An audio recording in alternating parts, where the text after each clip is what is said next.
పూరా లోకల్. నమస్తే, welcome to పూరా లోకల్. ఉపరాష్ట్రపతి ఎన్నికలకు సర్వం సిద్ధమైంది.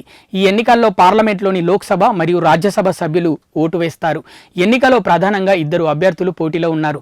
పాలక కూటమి ఎన్డీఏ తరఫున మహారాష్ట్ర గవర్నర్ సిపి రాధాకృష్ణన్, విపక్ష కూటమి ఇండియా కూటమి తరఫున సుప్రీంకోర్టు మాజీ న్యాయమూర్తి జస్టిస్ బి సుదర్శన్ రెడ్డి పోటీ పడనున్నారు.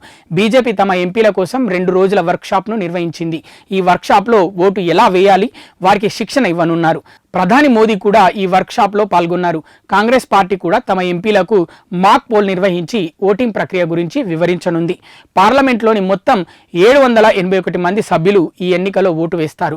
పోలింగ్ మంగళవారం ఉదయం 10 గంటల నుంచి సాయంత్రం 5 గంటల వరకు జరుగుతుంది. అదే రోజు సాయంత్రం 6 గంటలకు ఓట్ల లెక్కింపు తర్వాత ఫలితాలు ప్రకటిస్తారు. సంఖ్యాబలం ప్రకారం ఎన్డీఏ కూటమికి బలం ఎక్కువగా ఉంది. వారికి 425 మంది సభ్యుల మద్దతు ఉండగా ఇండియా కూటమికి 311 మంది సభ్యులు ఉన్నారు. వైఎస్ఆర్ కాంగ్రెస్ పార్టీ ఇప్పటికే ఎన్డీఏ అభ్యర్థికి మద్దతు ప్రకటించింది.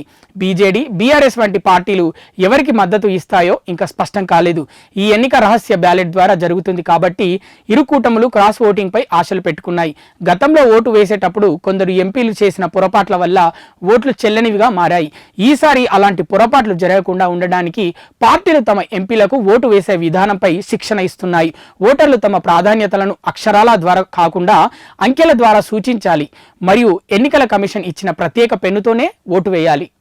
ఇవి ఇప్పటివరకు ఉన్న అప్డేట్స్. మరిన్ని అప్డేట్స్ కోసం చూస్తూనే ఉండండి పూరా local, your choice for local voice.